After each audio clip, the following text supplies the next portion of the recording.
Hi, everybody. Welcome to another live chat. We are live on Facebook, YouTube, and Instagram. Uh, Wherever you are joining from, shoot me a message, say hello. Let me know where you're joining from, your city, your country. Are you home? Are you at work? Are you taking a break to join this? Hi, Sanjay. Hi, Richie. Also, let me know if you guys can hear me clearly because I am on a slightly different setup today because my kitchen is bloody hot and this is the only place that is cooler in my apartment. So here we are. Mindy from Lima, Peru. Wow. Fleur Savage from Hyderabad, India. Awesome. Sanjay from Pune, India. Very cool. Graciela from Rosario, Argentina. That was one of the most beautiful cities I have ever seen, Rosario, Argentina. I had such an amazing time over there with a friend of mine, Diego. Did a little mini performance, improv show, and workshops and everything. And the people over there were just absolutely lovely. And of course, mate, lots of mate, every freaking day, mate. Kimberly, oh, my twinsy, my onesie twinsy from Saskatoon, high heel capital of the world. Yeah. Mambo Collective from Barcelona. Tefa Davila from Ecuador. Awesome. Ahmed from Egypt. Michael from Boston.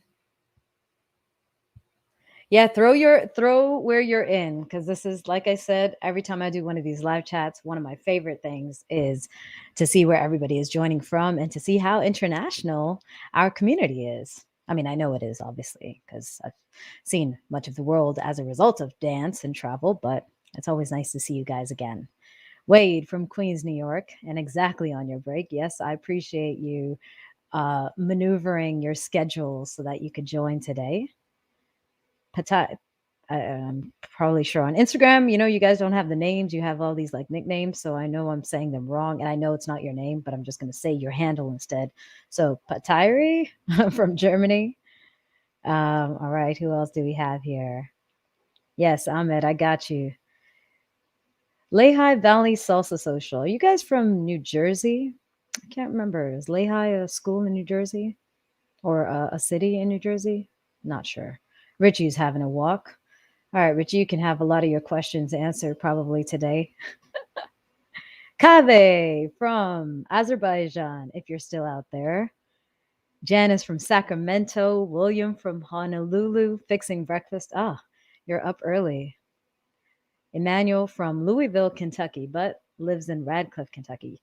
That's one state that I have not yet been to. Actually, there are quite a few places in the US that I have not yet been to that I would love to visit. So Emmanuel, I'm going to keep you in mind maybe one day. um, Jairino from San Antonio, Texas. Awesome. Salsera Meha from Tunisia. Maha from Tunisia. Sorry. It's in PA. Okay, cool. All right. Well, for those of you joining at the moment, um, Leah from UK. All right. Matt Tanko Grand. I can't remember where you're from. I forgot. Frankie from Hawaii. Korhani from Toronto. Addie from South Carolina. Angel from New Swing Sextet from the New York City. One of my favorite bands. I was their first fan on MySpace. And for those of you younger folks, MySpace was pre Facebook, basically. All right. So, for those of you who are joining and are wondering why I've gone live, some of you are my regulars, and I, as always, appreciate your continued support and your continued presence and all of your engagement, your questions, all of those things, because that makes a huge difference for these live chats. And yes, we did initially start probably in 2018, was one of the first live chats that I did, and is very, very dance focused. But I've learned that there are a lot more things involved in our dancing and in our regular day to day lives and our relationships that actually contribute to even better dances and better connections. And the easier it is for us to address those things in a way that allows us to not feel anxious about them, not get stressed out about them, and find the tools to overcome some of those challenges, the easier it becomes for us to enjoy every other aspect of our life, which includes, obviously, for many of us, dance. But for those of you who are not dancers, who are just joining because we're connected on one of these social media profiles, your input and the value that you can get from this is also pretty great. So, this is one of my Empowered Live chats. I'm trying to do this every month. We are trying out a new time today. I was on Sunday afternoons, but with this beautiful summer weather, I don't think anyone wants to really be stuck at home, logging in and participating here. They probably prefer to be on the beach or doing something active. I mean, I did. That's kind of one of the reasons. I'll say it's selfish, right? To move it. So we're trying out this time and we'll see how it goes. And if not, we will try an evening time slot. As always, the best way to engage in these live chats is to engage in these live chats. So if you have a question, you are more than welcome to throw it in. If I cannot get to it for whatever reason, the best place to throw your questions is in the feedback form. So all you need to do is go to my website, magnagopal.com/feedback, or just go to my website and you go to the contact section, you will see the feedback form. There you can, I would love if you can share, take 5 minutes of your time after you participate in this live to just share your feedback. I know a lot of you join. I know a lot of you get value out of it, but I don't exactly know how you get value out of it, what exactly stood out or resonated with you. And the only way I can find that out is if you take that time to share that feedback form. So again, magnagopal.com/feedback. Okay, that's where you can throw that in. And you can tell me how this time worked out for you. If it was easy to participate, if it was difficult to like stay focused because you're at work or making breakfast, William. A couple more hellos, Irina from Belarus. Um, who else do we have over here? Jihan from Turkey. Wow, a lot of people. See again, like Lehigh. Matt from Toronto. All right, cool. Mahir, your quick question is bachata or kizomba taking over salsa? Go check out my podcast with Leon Rose, Naked and Counting. You can find it on Facebook. You can find it on the links for everything on Instagram, and it's everywhere that you listen to podcasts. So we talk about that a lot. And we have, I think, today we just released an episode. This was our 124th episode of our podcast, Naked and Counting. So if you guys are not in tune with that, definitely go check that out. Couple of little announcements before we jump into the questions that I've received, and then before we jump into today's main topic, which is relationships and expiration dates. This one's really important to me because understanding it and getting this perspective on it has helped improve, I would say, all of my relationships across the board, and helped me just feel more satisfied in my life with everything that I'm doing and everyone that I'm interacting with, and also showing up in the best way possible for those people that are actually in my life. So I'm going to share that with you, and kind of where I got that, where I was first faced with that challenge, and how difficult it's been for me and how difficult it continues to be for me, but the reward is so worth it. So a couple of announcements. I know I mentioned it, and if you're on my newsletter, you probably already know about this. So that's another thing. If you want to sign up for the newsletter and get updates about when we do these live chats and any other content updates and discounts and courses and all of that stuff, magnagopal.com/newsletter. Okay, you can just go in there, type in your name, email. Your email is not shared with anybody else. It's just me. I'm the only one who sends everything out. Okay, so you guys can interact with that. So learn, adopt Magna Gopal. I know so many things with magnagopal.com, right? It's the easiest way to do it, I think. Learn.magnagopal.com is finally got my membership. I am transitioning my on-demand tutorials and live replays over to this new platform. Everything is finally set up. So I'm really excited about that. I've got For the dance database, there's a dance membership available for you guys with tutorials, with replays, with tips, with everything is categorized in a much better way, with footwork, tutorial spins, whatever it is that you want to practice. That has over 10 hours of content. I think at least at the moment, 40 plus tutorials. You also get access with that membership to the beginner salsa course, which is about a 2-hour course broken into basic body positioning, music and timing, your basic steps with variations, your basic turns, basic shines, and then drills that you can do to practice. And everything, if you've known me, if you've ever taken a class with me, you know I'm very, very technical. So everything is broken down in detail. And of course, if you've taken classes with me online or in person, you also know I'm also very accessible. So if you have any questions, you can always send me a message and I will supplement that material or add it to the course or just answer you directly. Okay. So that dance database is available, learn.magnagopal.com. And I have this combo membership, which is even better than the one that's currently available on the other platform. It's just that platform has all these restrictions in terms of duration of content. So I can't really add that much there. That's why I'm moving to this new one. The combo membership includes all of the QFit workouts. So it's got 60 workouts, which is 50 hours of exercises. And these are all the workouts that we did during QFit, 60 days that help people lose like 20 pounds, get super fit, very flexible, heal from injuries just because of the variety of movements and exercises that we were doing.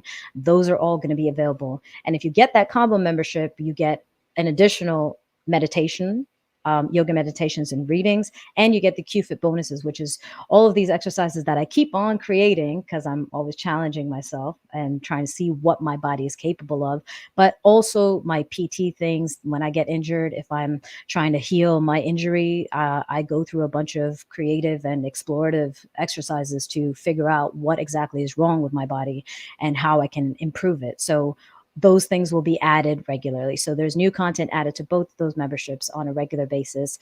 They are available at learn.magnagopal.com. There's a code also. So if you want to wait, if you can stick it out for the rest of this chat, I will give you guys a code that will be available until the end of this month because I'm basically launching this for the first time, or again, on a new platform. And so if you guys want to jump in on that, I'll give you guys a code for that so you can get a discount on either your monthly, if you want to pay monthly, or if you get the year, that's the best savings, obviously. Talked about the newsletter, talked about the feedback, and that's it. Yeah. So let us get started. Let me go back and just say a couple of hellos. Wade, talk about the dope 20-minute podcast. Yep. Jimmy Crawford, Magna, the greatest woman ever. Nice and listening. Oh, thank you very much. All right.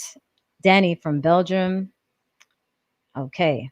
And here we got on our Instagram, a couple more comments here. Alex from Brazil. Always love your presence here. Conga Club. Where do you see dancing in US and Canada when things begin to collapse? Well, dance will always find its way, because dance is an art form and it's a release and it is a form of expression, free expression that I don't think anything could really suppress in the long run. Those kind of things last forever. Okay, so let me get into some of the questions here. I'll start with something simple. I don't know if you're on here on Instagram, Moose Island, but the question was, how do you balance expression and creativity with technique and staying true to the style? One of the challenges that tends to happen when we are trying to be, let's say, creative is our lack of foundation. Like, we are not actually focusing on the fundamentals. What we're doing instead is going straight for all of the things that are exciting, that are new, that are different. And so we're thinking that we're being creative, but in fact, we don't really know what we're being creative with. Like a lot of people who talk about, oh, I want to be out of the box. I want to dance out of the box. I like your style, Magna, because it's out of the box. But the only reason I could say I'm out of the box is because I understand the definitions of the box. If I can't outline the box itself, who's to say whether I'm out of the box? Who's to say if it's even a box? Maybe it's a circle, maybe it's a different shape, right? So your fundamentals, the mastering of your fundamentals and truly understanding what you are doing with your body, how you're connecting with the music, what is happening in the music, what's the timing, what is the technique of your step, what muscles are being engaged. All of those things, that is your box. So if you want to be creative with your expression, if you want to really start to be different and start to explore movements, you have to understand the base first.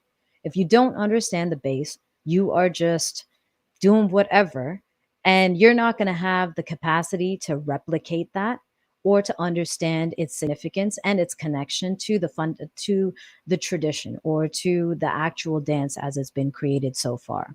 So for those of you who do want to be more creative in your dancing, who want to be more creative in hell, anything really, right? In a sport or in some kind of written work, you have to understand the language that's being spoken first, the vocabulary that is in play and in circulation, and understand how to define that box first. What does it entail? What is included? And then you can start to play outside of it. And that's how you can also maintain your connection to the tradition, because you can have one foot out of the box while the other foot is still in the box once you've defined the box, once you define that outline. Okay. Musaland, I hope that this just never focuses. I hope that answers your question. So for anyone who's actually trying to be more creative, try to understand your fundamentals. There is nothing wrong with revisiting them. Just because you learned at a certain time in your life and you feel like you've gone through a beginner course or whatever the basics are, as we get better, as we improve, as we learn more, it's always worth revisiting those fundamentals, because it makes a huge difference in how much you can create if you truly understand what you're doing in the first place. Okay. And I know plenty of dancers who are very, very creative, and you ask them to do a basic and the basic looks like shit, and it looks like shit because they thought that that one course where they focus on the basic was sufficient, and that they never needed to revisit it again, and that it was sufficient to just start exploring and start creating and lose all of those foundations in their dancing. Okay. All right. Hope that answers that question. Get moving on. Patari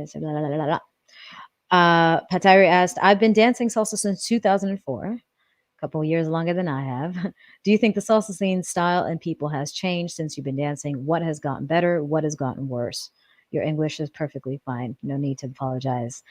Of course, the dance has changed. The dance has changed significantly. I feel like even myself, I've contributed to the change in the dance, because I remember when I started dancing, women weren't doing half of the things that I do. Women didn't even have as much of a voice as a solo artist before I started going out on my own and doing all of these different things. And there are many people that are contributing in that way to that change. So yes, the dance has definitely changed. What's gotten better is the creativity, I would say, is there's this element of everyone kind of exploring different things and bringing other dance forms and the styles and mixing them into what we know as traditional salsa, which has turned out to be fantastic, especially if you look at shows these days. But in addition to that, I would say it's definitely contributed to the evolution, right? Um, Everything that we create in the moment feels like this is the best, and we tend to be hesitant to change because we're like, why would you change it? It's already so good.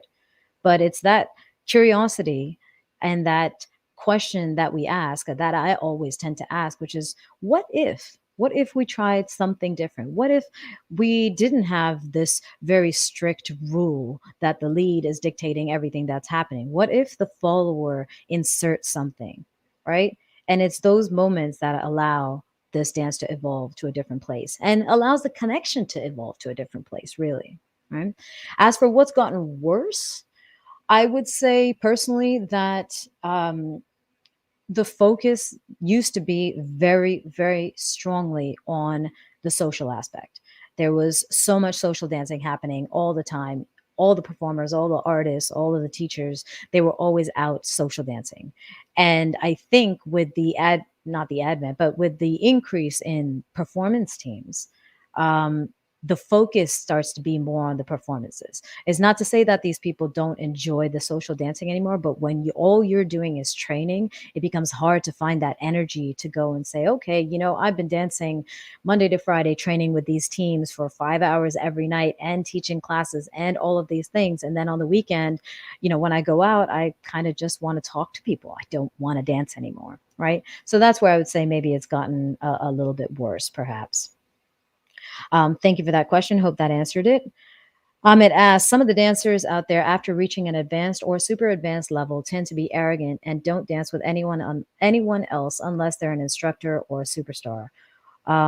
Why does that great attitude become that viral? Excellent question. Um, I am going to relate that back to how we teach. I always bring it back down to leadership. Leadership is really truly what dictates what happens in a community, in any industry, in any job, in any social environment. Okay. Those people who are respected as leaders, their attitudes, their personalities, their habits, the way they treat people carries forward and it influences other people that are just coming into the scene. So, first place to start for change in attitude is at the top level. So if you are an artist, if you've been dancing for some time and now you've gotten better and you're getting more fame and more recognition and lines and cues to dance with you, if you can avoid letting that get to your head and humble yourself to the privilege of being where you are and the opportunities to share that with so many more people than you might have when you were just a beginner or nobody knew you, all of a sudden you're going to convey that. You're going to deliver that energy to the community around you, not just the person asking you to dance, not just your students, but the community around you, because we're always absorbing information. And so if you can be conscious of that, you can create change. For those of you that are just seeking out the superstars and as you're getting better, want to associate with just those people that are really good, I'll tell you from experience, they're a minority, okay? The superstars in any scene are a minority. The majority are the dancers that are out there on the dance floor everywhere that you look, okay? Those beginners, those intermediates, the people who are just there for fun, who are not pursuing it as a career, those are the majority, okay? If you really want to build a career here, you need to understand that those are the people that are going to support your growth, right? So if you are neglecting them and if you are going towards just these superstars, like, sure, maybe you can get some clout just through association. But in reality, the people who are going to boost your growth and boost your brand and all of those things are the people that support you from the ground up. And I say that through personal experience. Like my career is a result of that is a result of that connection with people. And I also fell victim to that. I'll tell you. I mean, yes, that fame and that gassing up of your head by everybody, like, oh, you're the best, you're the best, you're the greatest, la la la la la. And that person's really good too. Then you're like, well, if I'm so good, why am I wasting my time dancing and talking to all these people? It lasted maybe like a couple of months because it felt like shit to me, because I'm a people person. I like people. I mean, hell, I'm doing these live chats all the time because I want to help people and I want to connect with people on a real level. That's not superficial. That's not based on Magna Gopal, the brand, but Magna Gopal, the person. And through my career, that's how I built it.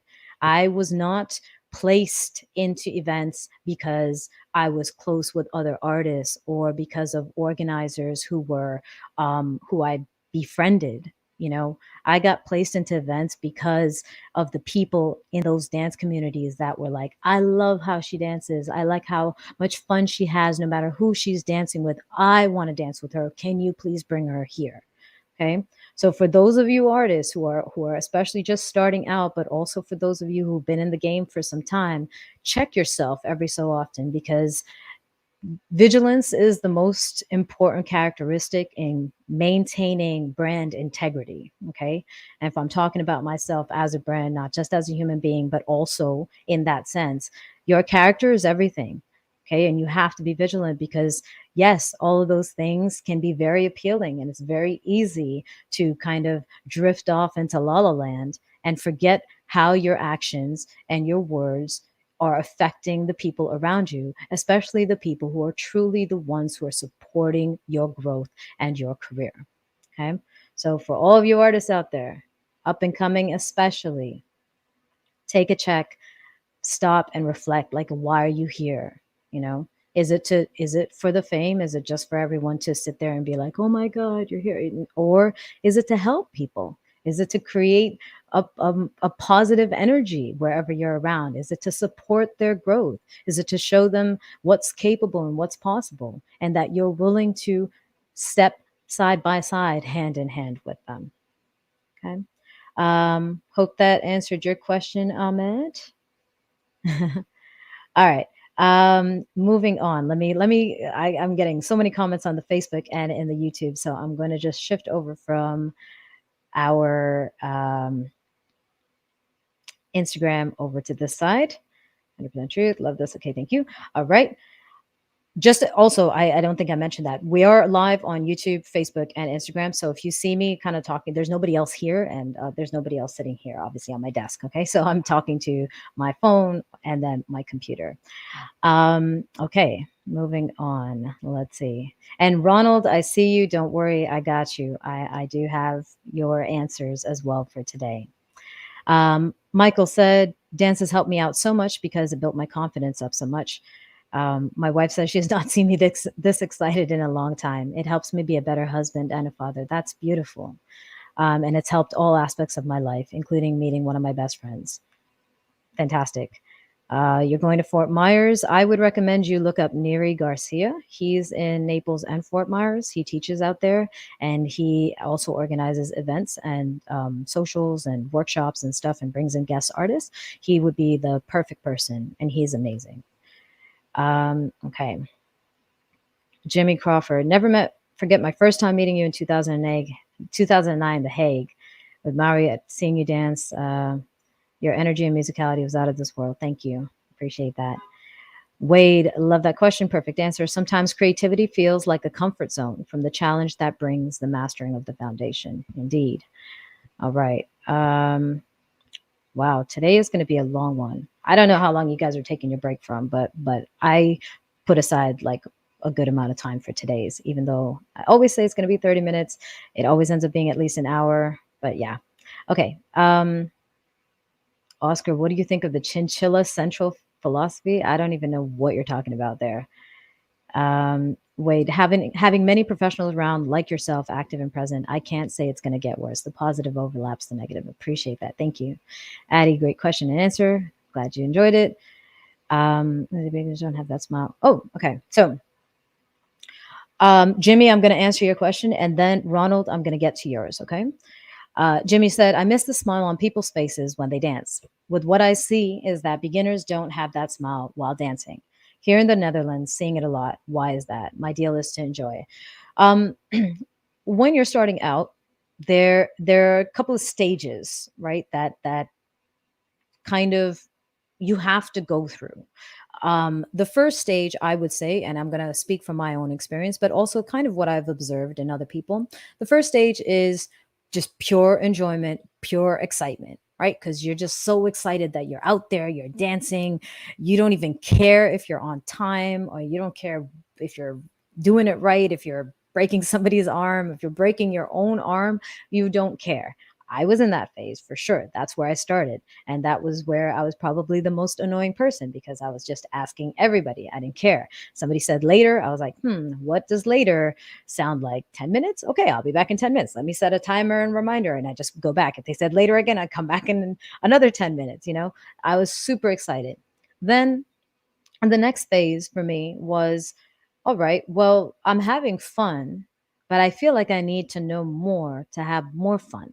And then I started getting focused.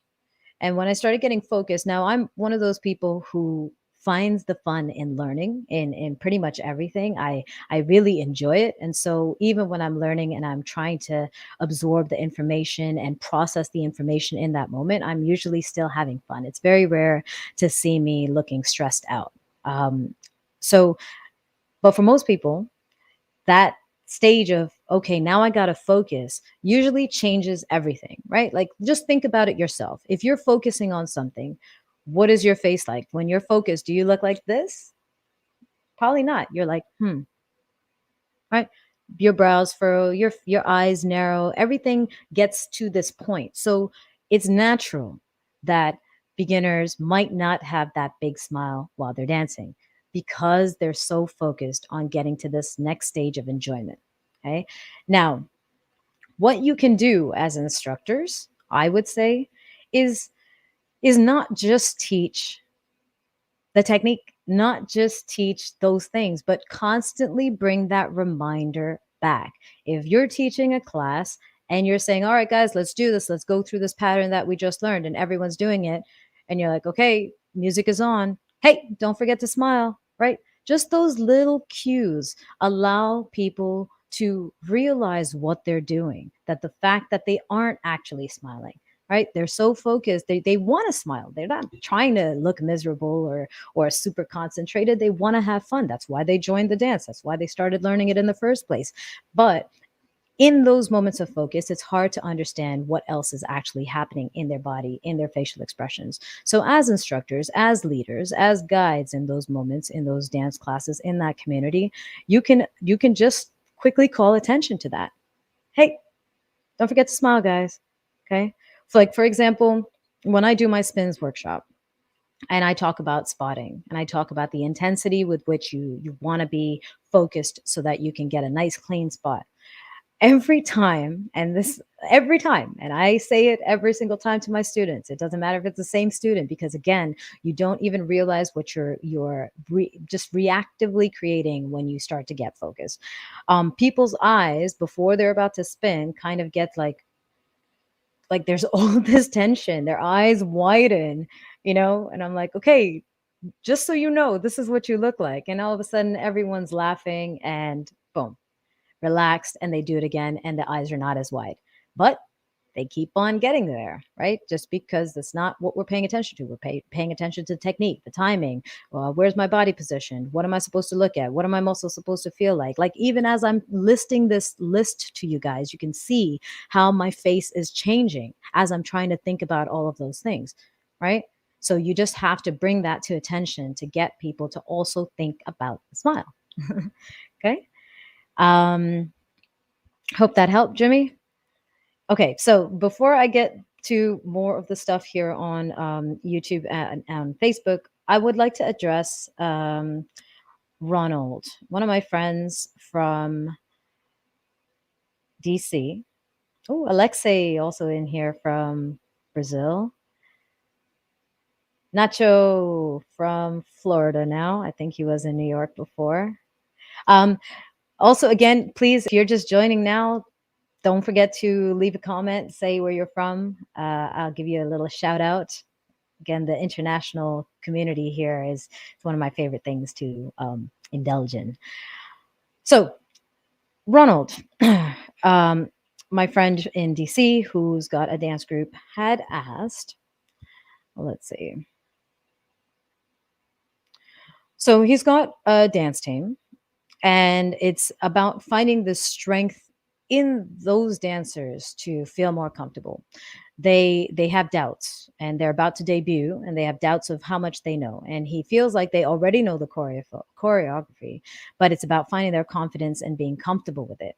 So when they're running the routine without the music, super easy, but as soon as you play the song, they freak out and they're still dancing but they're not enjoying it as much.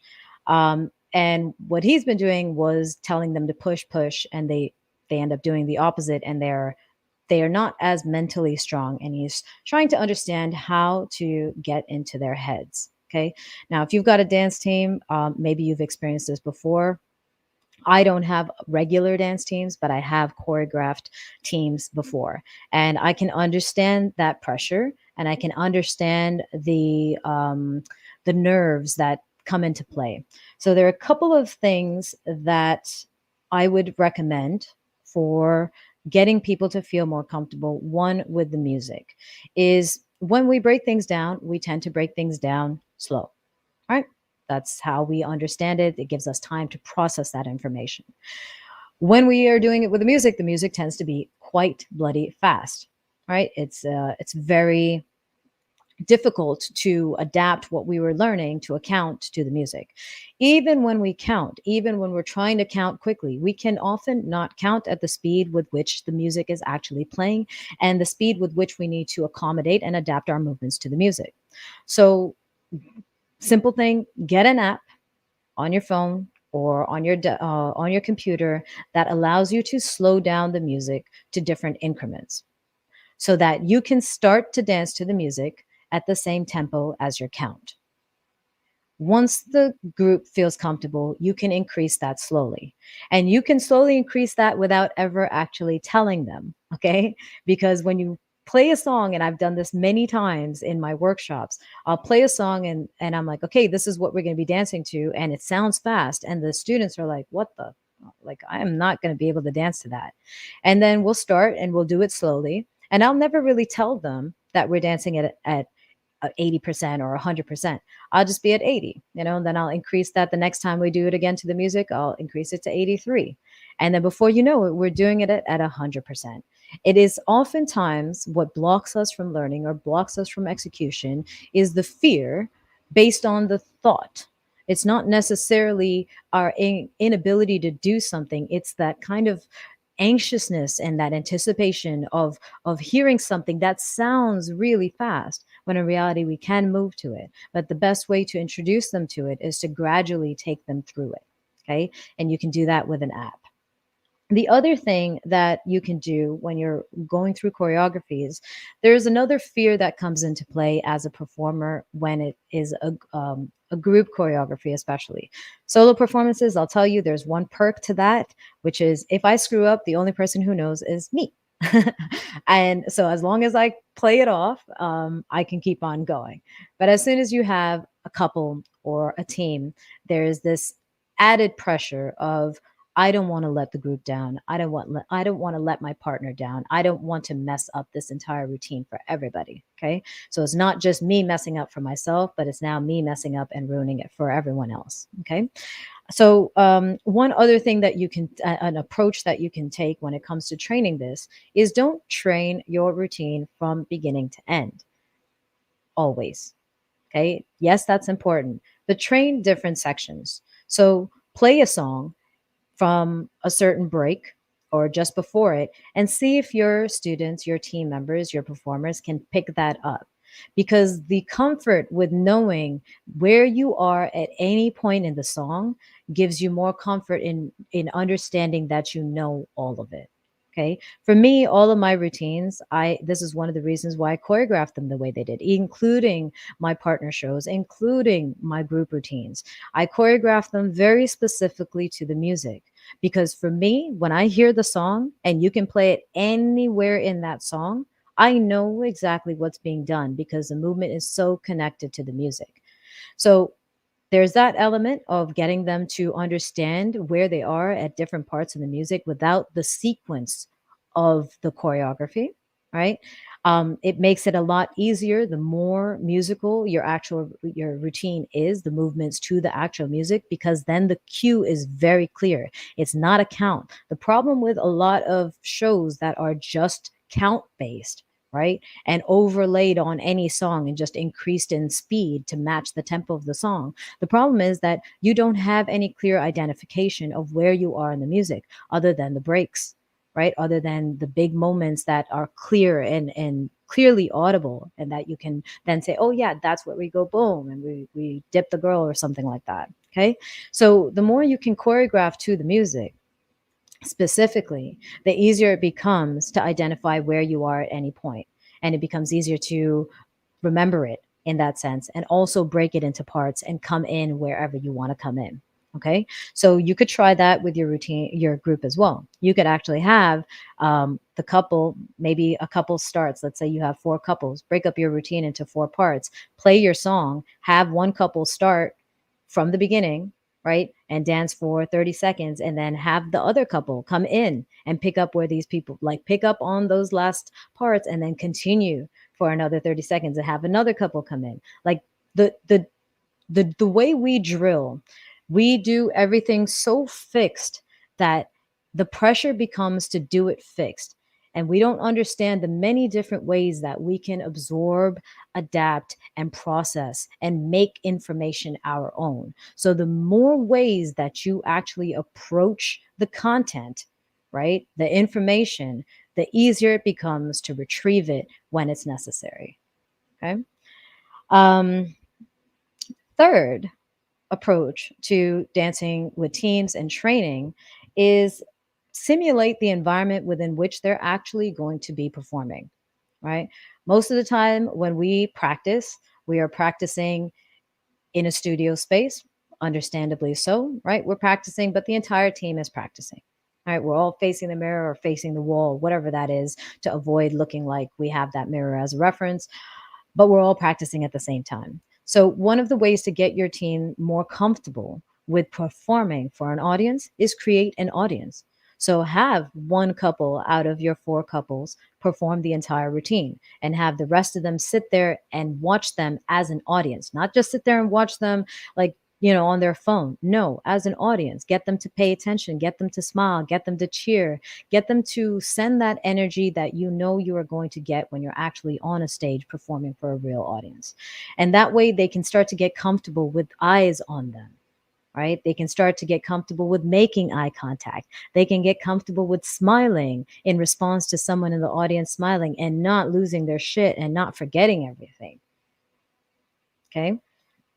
And then I'd like to add, and this kind of goes back into the whole leadership thing, right? Which is you really have to lead by example, right?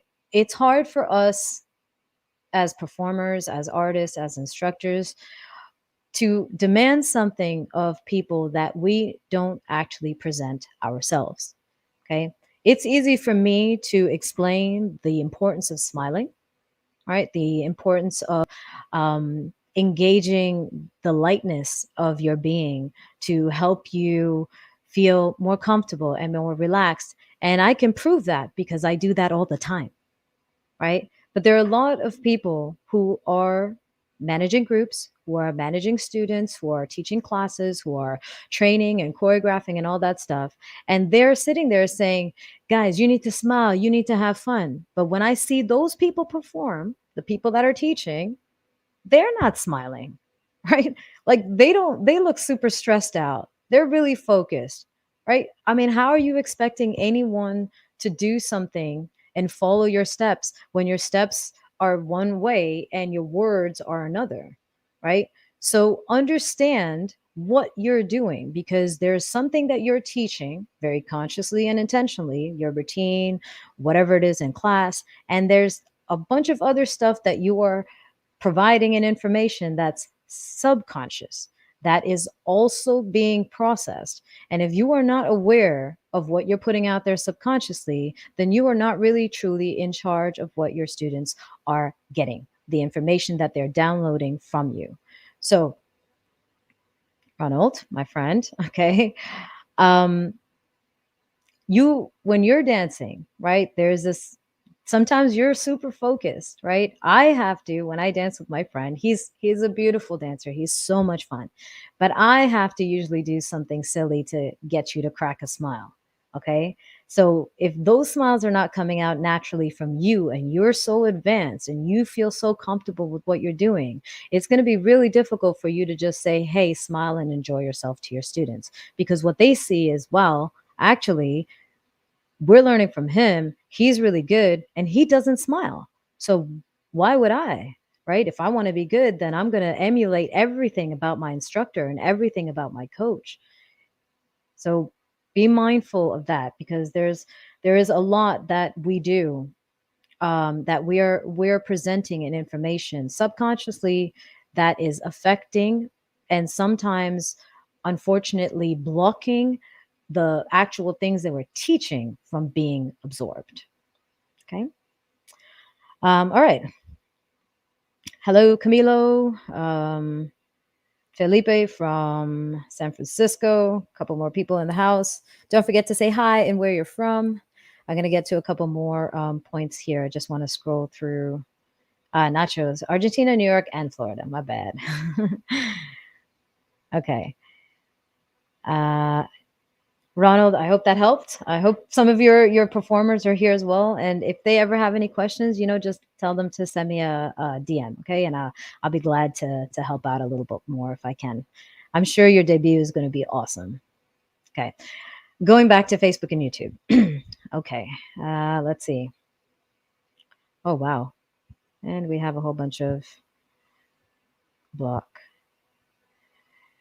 Occasionally, going live when you have a public profile, you get a lot of spam. Got some weird text just now. Anyways, let's a little hellos to Javier from Mexico. I think CDMX, is that right? Jose Nahu from Mexico. Meg from Cordoba, Argentina. What else we got here? Spam. Yep, Emmanuel, lots of spam there. Okay, cool. Let's get to another comment. Danny, I still find it strange that all the artists at the festival and congresses try to teach people the most difficult things. When you see those artists dancing later with a camera pointed at them, it turns out they mainly do simple things. The students of the schools present think that the level from the workshops is also expected of them on the dance floor, and they eventually drop out. The emphasis should be, again, on social dancing and not on the most difficult shines and undanceable. You got cut off on that comment. Sorry. But I'm guessing the undanceable moves. I agree. Which is one of the reasons, again, like my classes and my workshops and my programs online as well have a specific focus to them. They're really all about understanding your body really, truly, deeply, profoundly, so that you can create whatever it is that you want to create. And the connection with the music is also the thing that I focus on, because it's true, when you get on the dance floor, you're not often doing like the most craziest things. And in fact, it's kind of hard to keep that pace the entire night too. So you do end up doing a lot more simple things. But this is, I guess, a supply and demand issue, because you'll still see those workshops packed with people. And the reason is because most people, when they're learning something, they think that learning the basics and the fundamentals is boring and that it's useless. And that what's the point? I already know my basic. There's like this element of I guess misplaced self-confidence, actually, in what they think they know, and they don't actually know what they think they know. And so it's this constant drive to like learn more, learn something more complicated. But because the foundation's lacking, all of those complicated things are on a crappy foundation. So you've got basically a foundation of quicksand, and you're trying to build a skyscraper on top of that. Like, yes, you can build and you can get higher and higher, but eventually your building is going to collapse into the sand because you don't have a foundation. So again, as instructors, like if you can introduce something new, something complex, but keep it connected to the base, and through your entire lesson drill the fundamental elements that are present in this particular movement, versus just going through the move as if it's something foreign and disconnected.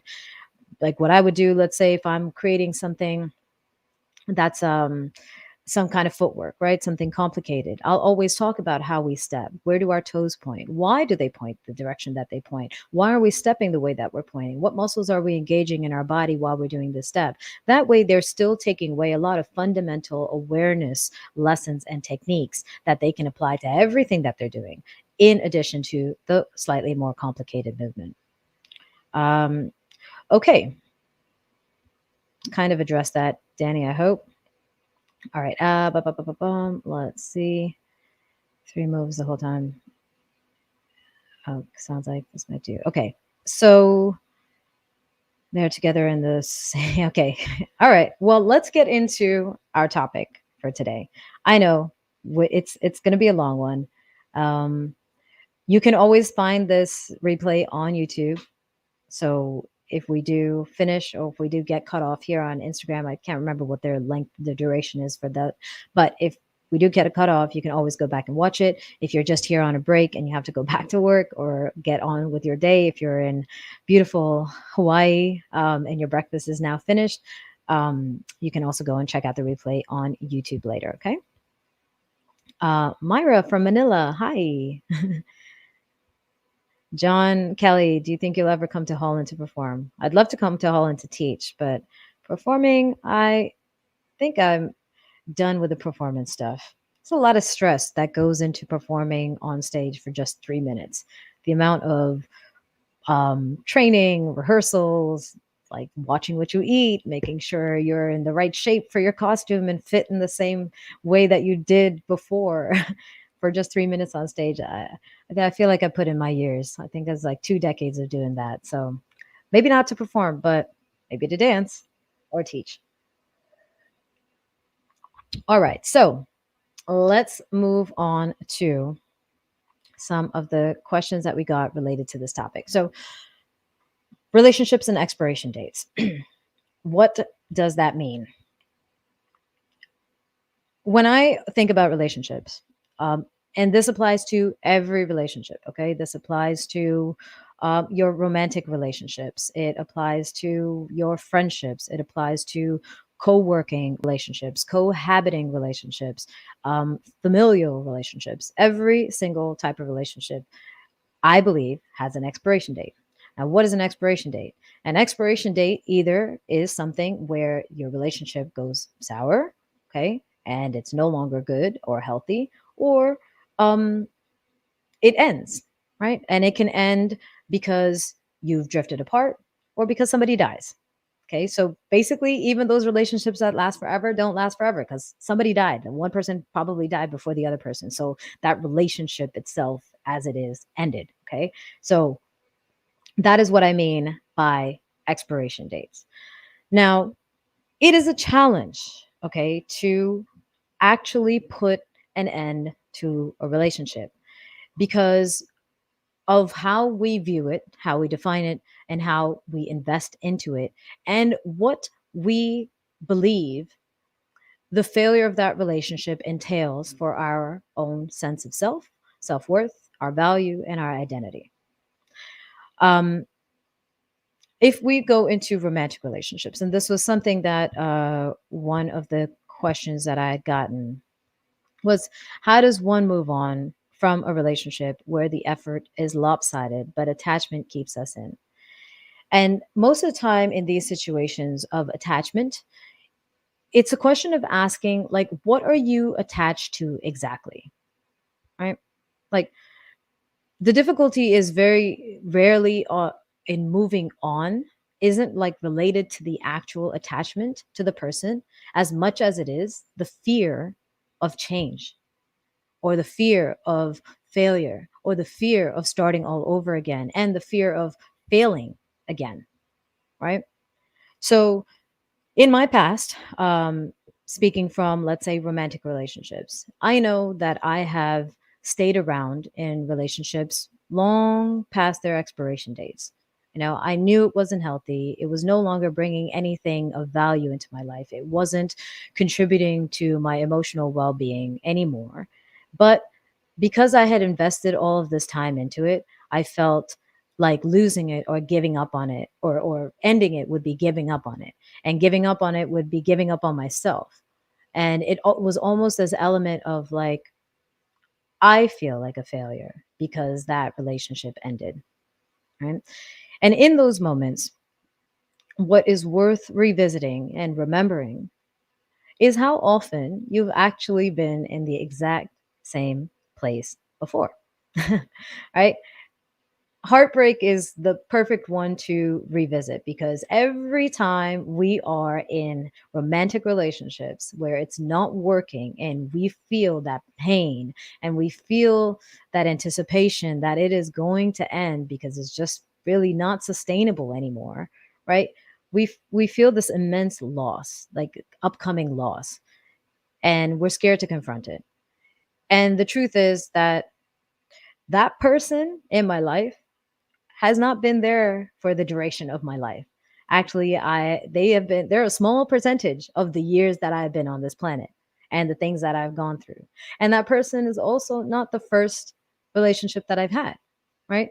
I've had other relationships before this person, and they ended and they were painful, right? The heartbreak was very visceral and very real, but I got through that too, you know? And it's that element that you sometimes have to go back and revisit and check and remember that you've been there before, that you've gotten through it before, and that it opened up many, many doors for you as a result of that. So, an analogy that I like to give, is a fridge. Okay. You have a fridge, and within that fridge, you've got perishable items. Okay. All these, that's why they're in the fridge, right? Because most of the thing, why would you refrigerate something if it's not perishable, right? So you got a bunch of these perishable items. And if we are referring to just one perishable item, let's say a romantic relationship, okay? Let's say that that is milk, okay? Um,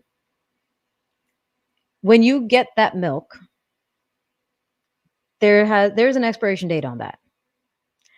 And you can keep that milk past that expiration date, but it'll start to go bad. And the longer you hold on to that milk and don't replenish it, okay, go and buy new milk, basically reinvest in that relationship and get milk that's also new and reinvesting into your health, you're going to sicken yourself. You are going to get sick.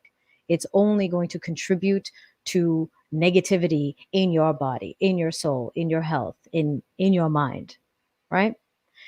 The longer you keep it, the more space you're also taking up in your fridge that could be used for something else. Maybe milk as it is, whole milk, let's say it's 2% milk. Okay. That's a specific person. Okay. 2% milk is a specific person. And it's expired and it's making you sick. And you can, you're not going to drink it because it's going to make you worse, but you're keeping it there in the fridge. And because it's taking up all that space, you don't have space for a 1% milk or an almond milk because of the space that this milk is taking up, right? And it's not to say that when something ends, right, when it expires, that it's completely useless.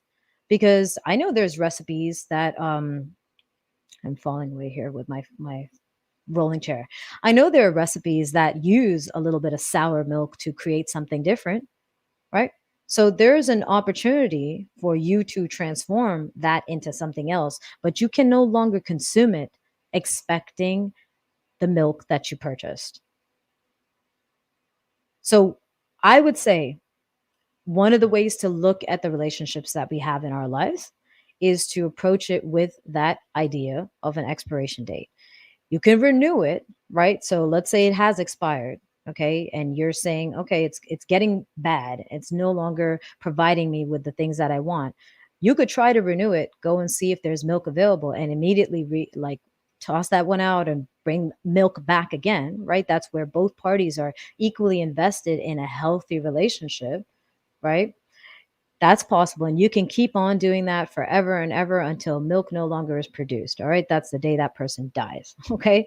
Um, or if it's getting sour, you can see if you can repurpose it. Maybe there's something else. Maybe there's a recipe that calls for that, but it's not going to be the same recipe as your day to day cereal, for example, which is that healthy romantic relationship. Maybe this recipe is something that you create once in a blue moon, and that becomes the transition that this milk takes from cereal milk to a different recipe in your life, right? And maybe you just have to toss it because there's nothing you can do with it because the smell is so foul now in your fridge because you've been holding on to it for so long that you don't even want to open your fridge to get any of the other items that provide you with nutrition that are in there, right? Because let's again, our fridge is a bunch full of a bunch of perishable items, and those are all of the different relationships that we have in our life, not just romantic, but friendships, work, all of these things. But if your fridge is so foully smelling, right? Because of this milk that's going bad that you're refusing to throw out. And now every time you open the fridge, you get this stench. You are no longer even taking the nutrition that you can get from all of the other things that are good in there. And eventually, that thing that's rotting, that's preventing you from attending to the other things in your fridge, is going to ruin everything, all of those relationships. So sometimes you just have to toss it. Now, tossing it does not mean that it's the end, that that's the absolute like finish of that relationship. Because again, some relationships do get renewed, right? So if milk is that relationship, and I was just like, you know what, it's kind of going bad. I don't want it to go completely sour to the point of stinking up my entire fridge. So right now, where it's not that good, it's not really drinkable, I'm going to toss it out. I'm going to end that relationship with milk, right? And I'm going to get other milk, or I'm not going to get milk at all. I'm just going to have a dairy-free life, or no milk, even almond milk, right? And then later, let's say I'm craving milk again, right? I want that 2%.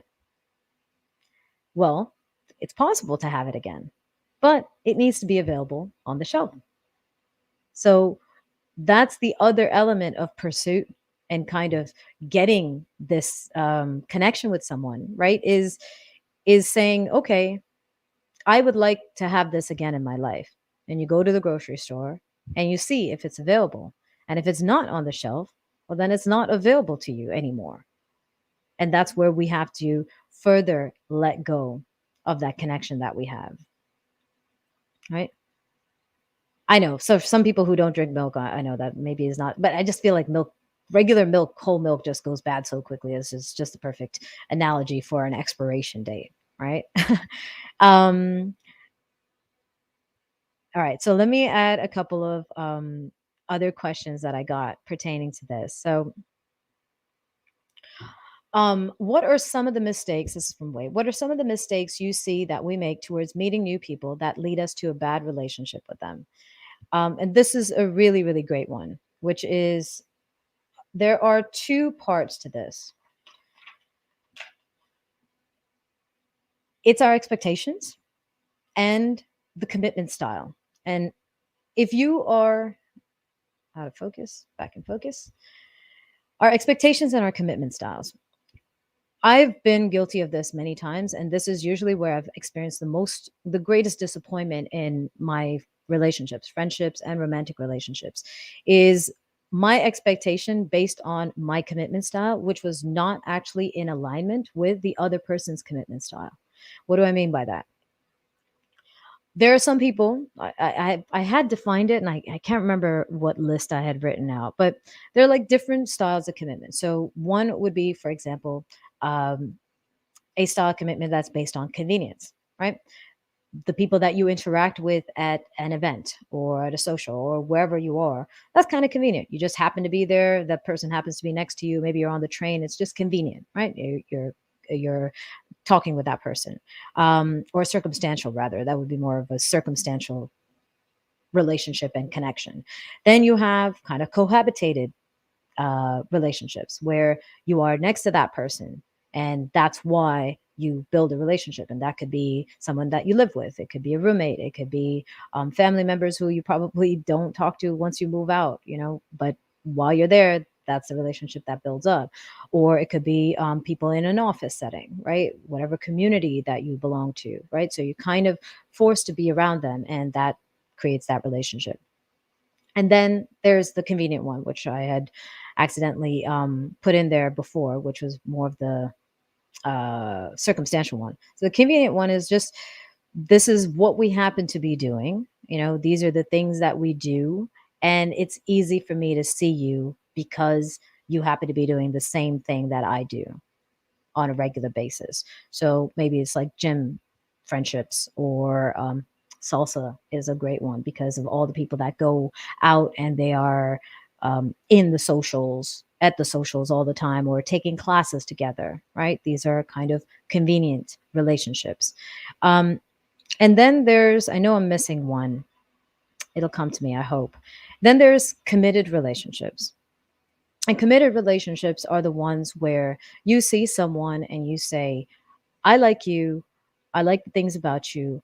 I feel like you can bring value to my life, and I would like to bring value into your life. And I'm going to make a conscious, committed effort to building this friendship and building this relationship.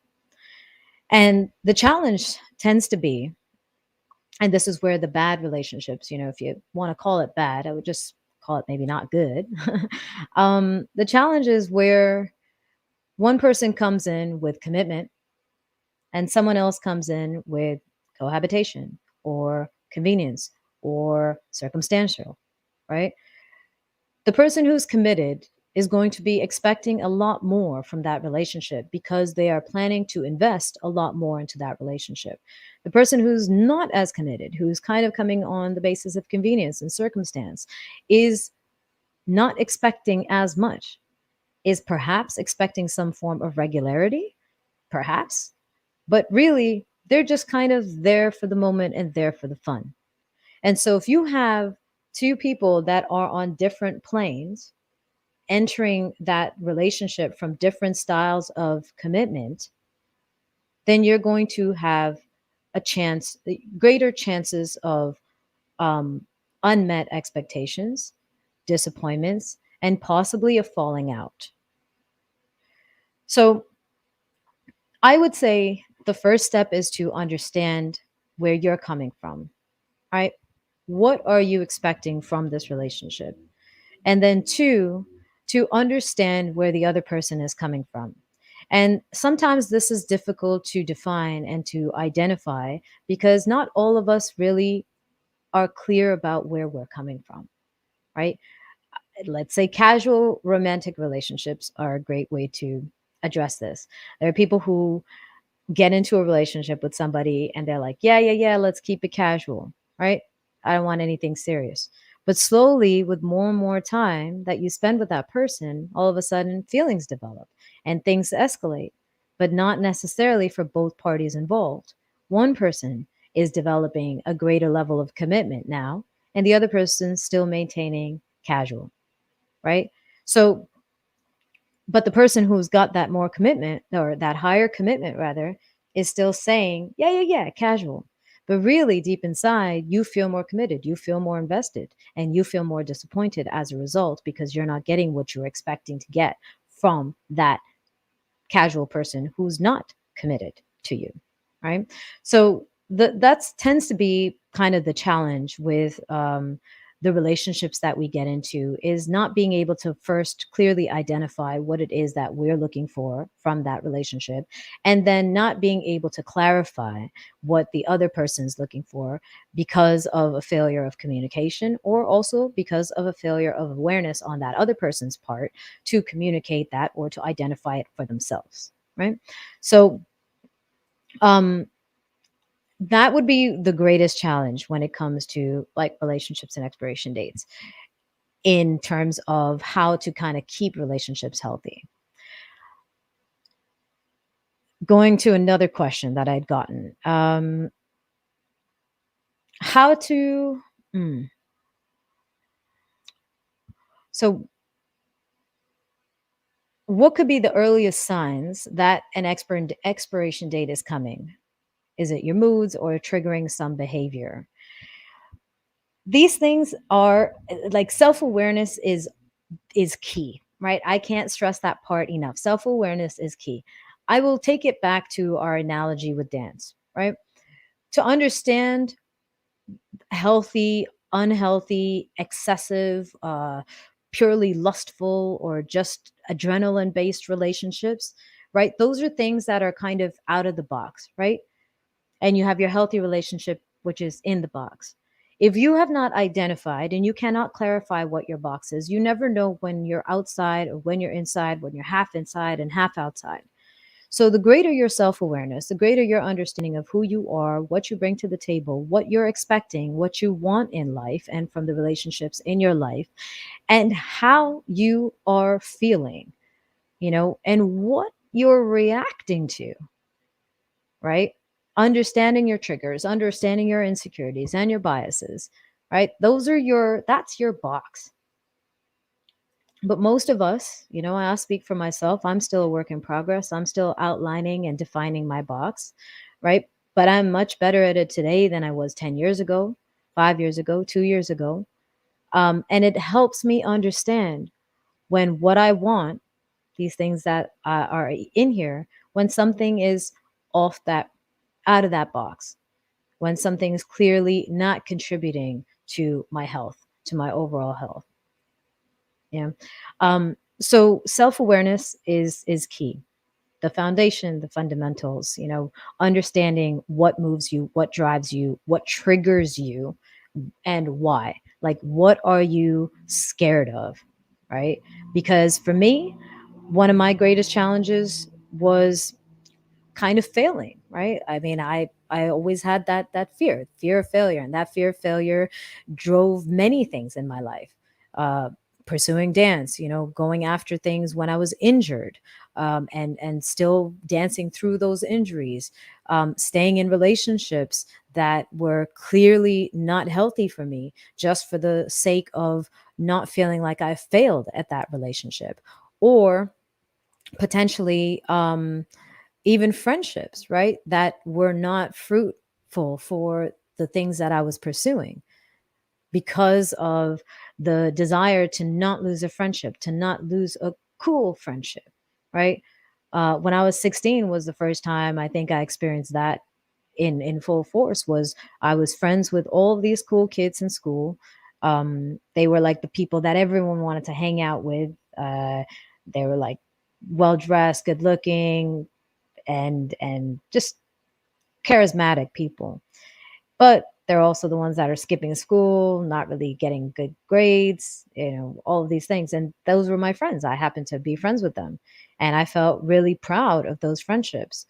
And it took me some time to realize that those friendships are not going to help me get to my goals. And I had to sacrifice them. They had their expiration date, right? The expiration happened because we were no longer following the same route anymore. And the other thing, let me add, with expiration dates is it's not about bad mouthing anything. It's not about saying because it ended, it was bad. It's actually about acknowledging that the end is this tiny thing compared to everything you experienced until this point. So don't, I guess, exaggerate its value, right? I mean, if you keep it going and then this ending, which should have happened, is now as longer than the actual relationship, yeah, okay, fine. But most of the time, that end is a small part of something that was otherwise really positive, healthy, and nurturing to us, right? So, those friends, there was a period of time that they were great, when school was not that difficult, when school was easy to get through. And I could hang out and do all these things and spend time with them and not really have to study. When school became more demanding, those relationships didn't work in conjunction with my education and what I wanted to do. And so I had to let them go, But do I regret or resent anything that I shared with those people? Absolutely not. I got a lot of fun. I have so many great memories and stupid stories and all of these things that I had tried that I probably would not have done had it not been for those friends. But came to an end, And then one last point that I would like to add, um, is that the importance of kind of keeping the positive touch on things, right? Is not focusing so much on that ending and that grief that you're feeling and the pain of that loss, but acknowledging and appreciating what actually existed throughout your relationship with that person, and acknowledging, really important, acknowledging what it opens up for you when you finally let go, because we are all capable of only so much, actually, right? We only have so much to give. We're human after all, right? So we are either giving to something that is just depleting us, or we are giving to something that could be nurturing us, or something that's just taking up space and not really doing anything. But even those things I feel are depleting us. Okay.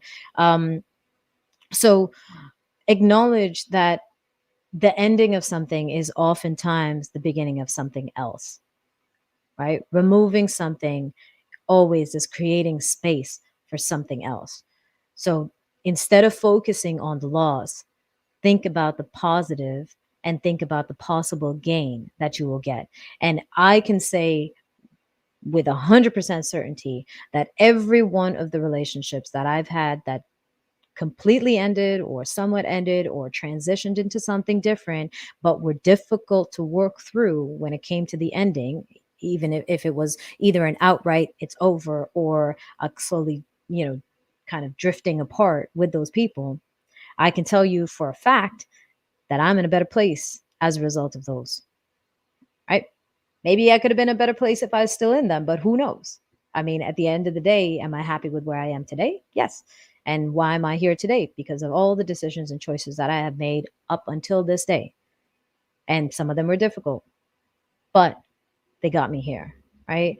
So that's my last little point for today on that point, on the idea of relationships expiration dates, is to keep in check what is possible and what you're opening yourself up to for the future. As difficult as things may be, you have to acknowledge whether that what's going on with your milk, in the fridge basically. Has it expired? Is it expired, like how many days expired? Can you still salvage it? Is there more milk to be bought?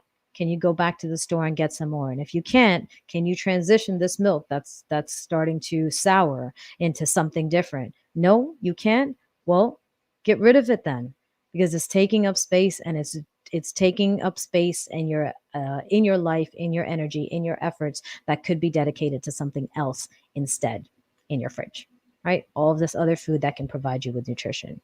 Okay. Um, any questions? Uh, Camilo from Colombia in London. Yeah, I know Camilo. So there. Okay. Anushka. Okay. Going through. So Jake Crawford, Magna, what about a person you're in love with, even if you're in another relationship, but loving that other person due to the fact that you're talking sexy and eating together and daily and having fun? Well, that is a question of conscience, my friend. And if you are, like, this is my opinion on that.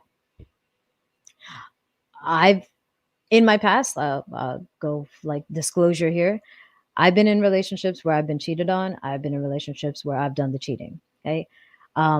It doesn't feel good in either way. Like, if you've done it, if where I'm the person who's guilty of it, like, my conscience doesn't feel great.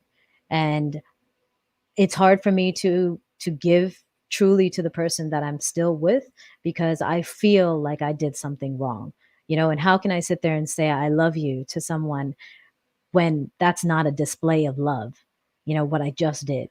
So that's a question of conscience, and I feel personally today, if you don't feel happy in the relationship you're in, and if you don't have some arrangement with them that it's open and you can do whatever, which I don't know, that's not for me. But if you're not in that position where you're feeling satisfied by that relationship, then let them go. Let that person go, because you are like the sticky milk now, like you're sour milk. You're not able to provide them with that nutrition that they need, but you're also somehow, you know attached and molded into the fridge, that this person can't even just take you out. They have to remove the entire fridge just to get, that entire shelf to get you out, right? Like, let that person go, because you are occupying space that something better could be occupying, right? Not to say that you yourself are a bad person, but you're not able to give that person a healthy relationship, what they want and what they deserve, right? So if that's what you're doing on the side, that's fine, if it's fine with the other person. But I mean, I personally, doesn't feel good on my conscience. And secondly, if I can't give you what you need, then I am going to get out of your life so somebody else can. Um, okay. All right. Let's see. Any more comments here? Okay. coming back to our Facebook. Correct. I expect them. Emmanuel said,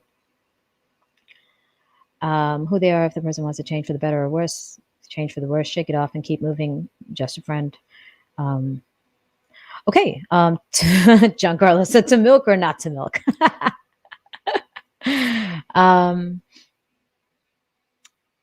yeah, Crawford, I can't tell you what else there. If you're attached to someone, you haven't seen them for 5 years, like, you got to make a decision, man. You can't. I mean, you're not helping either of those people, and you're possibly doing something out of convenience because they're both available to you right now, right? But the commitment is not really 100% there for either of those people, and what they're providing to you might be a more of a committed relationship, or more of a committed commitment style, where now you're kind of not only damaging one relationship but possibly two, right? I think honesty is great, and if you can open up and just explain what you're feeling to somebody and see if you can rekindle that attraction and that chemistry with the person that you're initially with, and if you can't, then let them go and pursue the other person instead. Yeah, but that whole grass is greener on the other side is bullshit. Okay, everything is a commitment, that is an effort, not that it's difficult, not that it needs to be difficult, but it requires work. And if you're just pursuing the most easiest path, there are always going to be easiest paths, but they're never going to be as fulfilling as the one that you actually invest in, that you can see grow, right?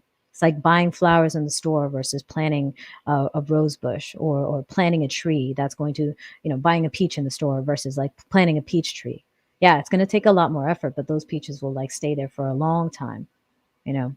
And yeah, you can get a fresh peach at the store easily, but getting like the really good peaches is like making sure you're providing the right amount of water, the shades, and trimming the hedges, and pruning, and all of those things. Yeah, that's effort, but it should be something that's a work of joy, because you can't wait to have your own peaches. You can't wait to have the fruit of this tree that you have invested in, that is now giving back to you, right?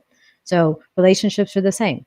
Kind of gotta go in wanting to put the work in, you know. And again, not work because it's difficult and there's challenges and you're fighting. I'm not talking about that work. I think relationships should be relatively effortless in that sense. If you have got good communication and you are in interested in that person, their well-being, and understand and are self-aware of what's good for you, you can get through anything. All those difficult, challenging situations are just navigating life, right? But it still requires effort, still requires you to take a moment and then not pursue the other person that's an easy access point. So yeah. um, on that note, if there are any other questions, or any comments, feel free to throw them in here. And finally, if you don't mind to leave your feedback, magnagopal.com/feedback.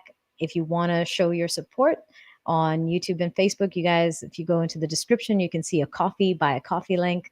On Instagram, I think you guys can get badges. I don't know where they are, but they're somewhere in there. So if you want to do that, but the feedback form would possibly be the most important thing for me. magnagopal.com/feedback.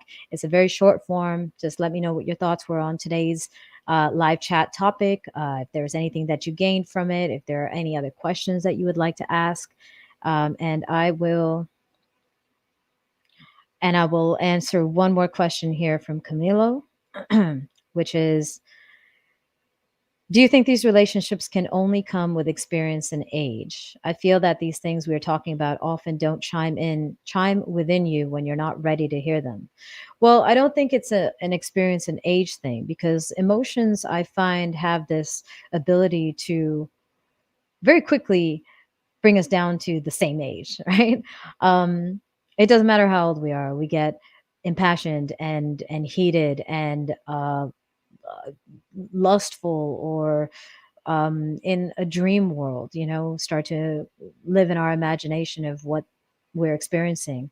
And reason and logic and all of those healthy things kind of fly out the door. So I don't think it's so much of an experience and age thing. It is kind of a memory thing, I would say, more than anything else. It is remembering that for most of us, and again, if you are like a teenager or something listening to this, it'll be different. You probably don't have that experience. But as we get older, it's not a lack of experience that gets us back into these situations that are not healthy. It is a lack of memory. It is forgetting the things that are of value to us. It is a lack of awareness, not understanding what actually makes us feel good, makes us feel healthy. But that memory aspect of it, which prevents us from saying, I've been here before. I have enjoyed and appreciated and loved and been loved before. I know what a healthy relationship feels like. I have also been here before, that this is no longer fulfilling my soul, or I am no longer capable of investing in a way to provide that to somebody else. And I have also been here before, that this has ended, that something has ended that I valued greatly, that I invested in greatly. And I have also been here before, that I ended it and became anew, that I became a better person, that I grew as a result of that, that I am more, that I am able to receive more, that I am able to offer more as a result of that ending, right? It's that memory that helps us truly kind of get through all of that. So I wouldn't say it's an experience and age thing, even though obviously you have more experiences that you can recollect if you are older, hopefully. But it's not that tends to block us. It's our inability to recall all of the past and what we've been through. Um, all right. Is this all saying it would be possible to live something on anything? Okay, one last question. What do you think about that's all? Okay. Um, what do you think about last question? What do you think about seeing your match in the salsa scene, knowing deeply that it would be actually no, before this last question, let me give you guys the code. Forgot. So learn.magnagopal.com. The new courses and new memberships are available there. Until the end of July, you can get a discount on the memberships, whether you get the monthly or the yearly. There's a dance membership that's out there, which has um, 10 plus hours and like 50 tutorials and live replays and an entire beginner course as well that's broken down. So if you want to really drill those fundamentals that we are talking about, that is available for you within that membership. Of course, you can get the beginner course on its own as well. That's an option. And then the combo membership, which includes all the fitness training, which is what I do to keep fit and has helped so many people with losing weight, with getting through injuries, and with just discovering their body on a different level and seeing what it's capable of, and then applying it to dance and whatever else you want. That's available too. The combo membership is also available monthly or yearly. So for all of you out there, these are your codes if you want to join up for any of those and get a discount. Okay. Dance month, dance year, YEAR, or combo month, MONTH, or combo year. Okay. If you are on one of those and you want to get that and you forget for whatever reason, feel free to send me a message or send me an email from my website, magnagopal.com, and I can give you that code until the end of July.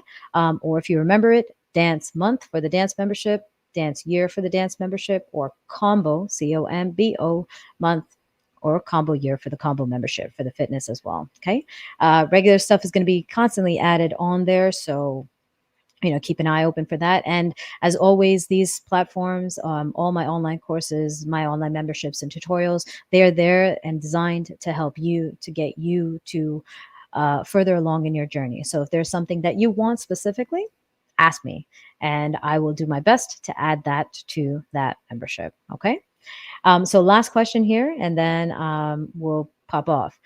What do you think about seeing your match in the salsa scene, knowing deeply that it would be possible to live something amazing with that person, but not anything because of the nature of the salsa scene?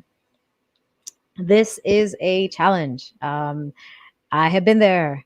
I know plenty of people that have been there. I've been there more than once, actually.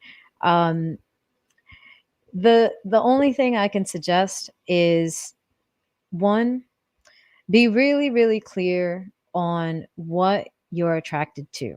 Okay. Dance, because of its nature of physical physical contact, right? Like we break so many barriers with dance just because, I mean, in any other industry, in any other business, like we are very rarely touching as much as we are in dance. So just that physical contact can cause you to have emotions and experience feelings that might not be about the depth of the connection. They might just be purely superficial. Okay. So the first part is identifying what exactly you're feeling and why. If if you can be really clear on that, then you can start taking that a step further. The next step would be clarifying whether that is a mutual feeling, right? So understanding that from the person that you're attracted to, do they feel the same way? Because it's nice to know deep, like that you feel that something would be something amazing would be possible with somebody, but you're the only one thinking that, and that person's like, no, I don't think so, right?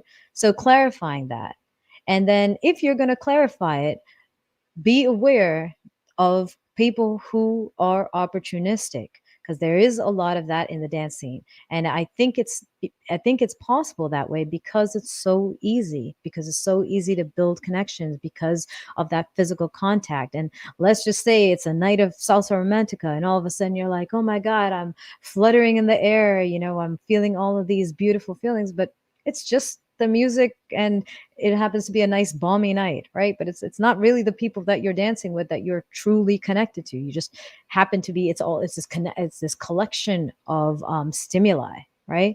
So be clear on the fact that why you're interested in that person. Clarify whether that person's feelings are mutual, and then just be mindful. And observation will give you this. Will clarify this for you, right? Through observation to understand, like, what are the intentions of this person, what are the actions that they are putting forward to demonstrate their interest in you, and is it genuine or is it superficial?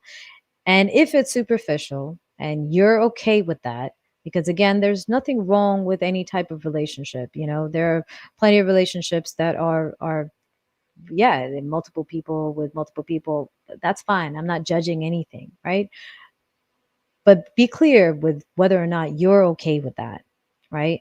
And if you're okay with that, then you got to accept the consequences of that kind of relationship. That accept that the attention will not always be there for you, you know, because this is how this person is. Or if it's from an event, well, what happens at another event? Like if this person is not that committed, are you okay with that person having this connection with somebody else in another place, right? And if you're okay with all of those things, then go for it, pursue it. Go live your life and get that satisfaction that you feel like you'll get from it. But understand that it could be short lived. And that brings us back to expiration dates, right? It can be fun, and that's fine. Go and enjoy yourself. But maybe that fun only lasts a weekend, or maybe that fun only lasts for a couple of months, right? If you're okay with that, and if you are capable of ending it when it needs to end before it starts to drain you of your energy, before it starts to make you sick inside, before it starts to take up all of that space in your fridge and foul up your fridge so that you don't even want to invest and grab the other things that you have in there that can provide nutrition, like your friendships, your family. If you are capable of ending it before that comes around, then by all means go and enjoy. Yeah. And yeah, it is hard to know which is superficial and which is real.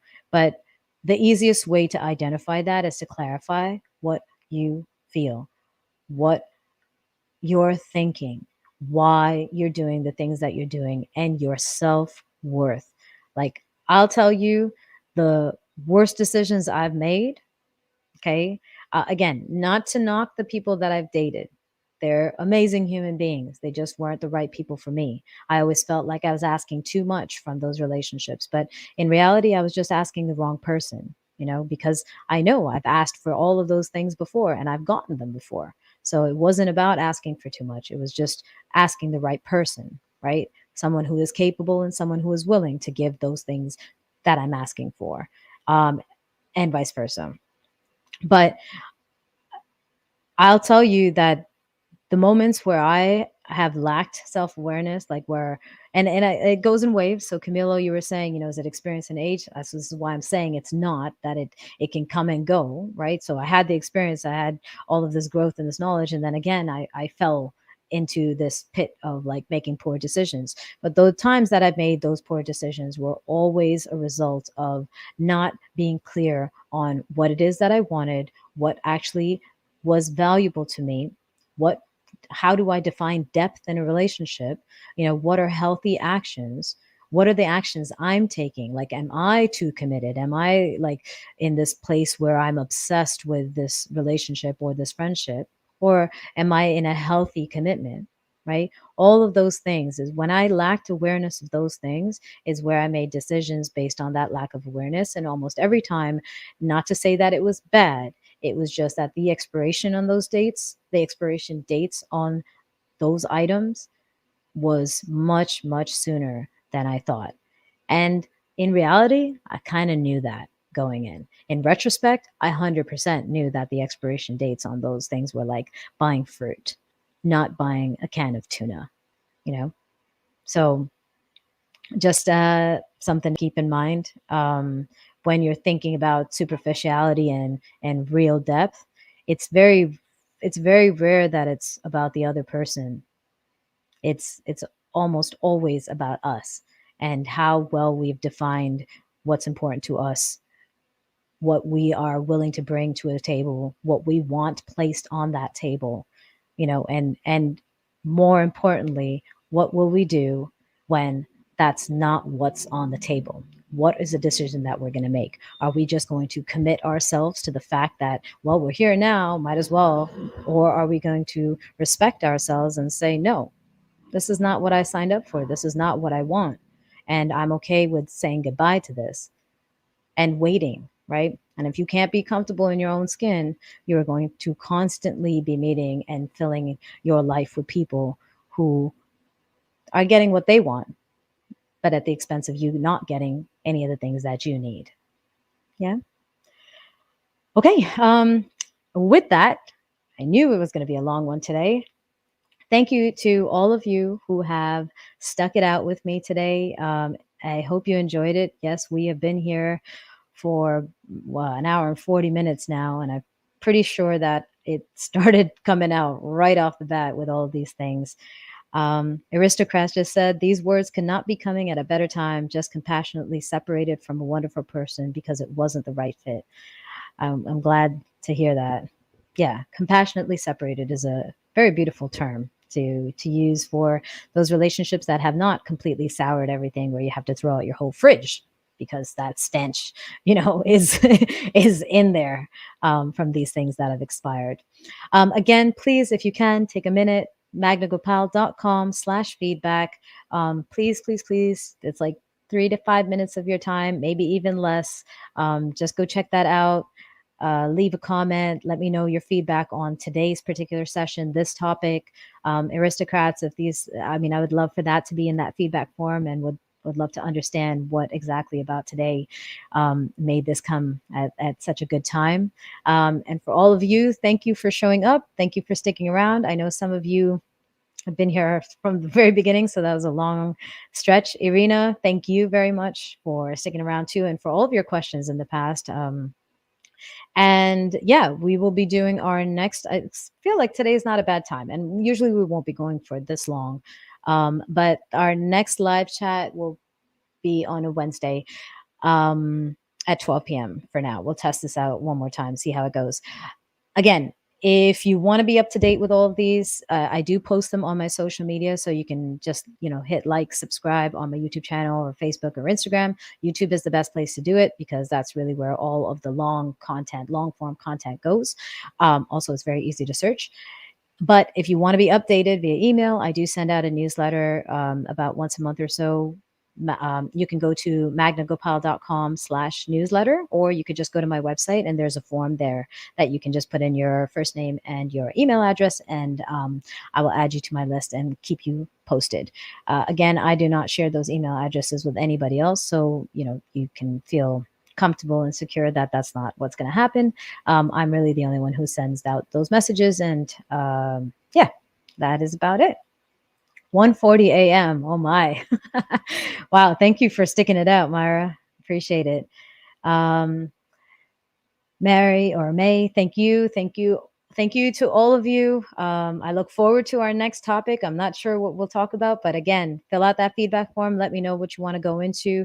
There's still a lot of questions I didn't get a chance to attend to. I will either try and address them in other empowered videos on my YouTube channel or in the next live chat, or I'll try to write about it on my blog. Again, everything that you need to contact me or about what I'm offering or all that stuff is available at magnagopal.com. Cool. Thank you again. Much appreciated. I'm really glad to have discussed this topic with all of you. I felt like it was needed because even I was going through that myself and kind of making not the best decisions, and I had to reflect and understand like why am I holding on to certain things? Why am I holding on to certain people? And is there a transition that they can go to so that they're in a place that we're both invested equally and not feeling disappointed in each other's investments and efforts? So, yeah. Alrighty. Have a lovely day. Have a lovely rest of your week. Thank you for taking time to join me today, especially from 1:40 a.m. I can't remember where you are, Myra. But I'm gonna guess somewhere in Asia for sure with that time. All right, folks. Have a lovely, lovely day. Thank you, and feel free to reach out. You can send me a message through my website or the feedback form, magnagopal.com/feedback, or just go to my website to the contact section if there's anything else that you want to ask, or if there's something that you want to share. I'd be glad to do that. I also offer private coaching, empowerment coaching, which is all about dealing through these types of issues. So if that's something of interest to you, you can get in touch with me for that too. Okay. Have a great day. Bye.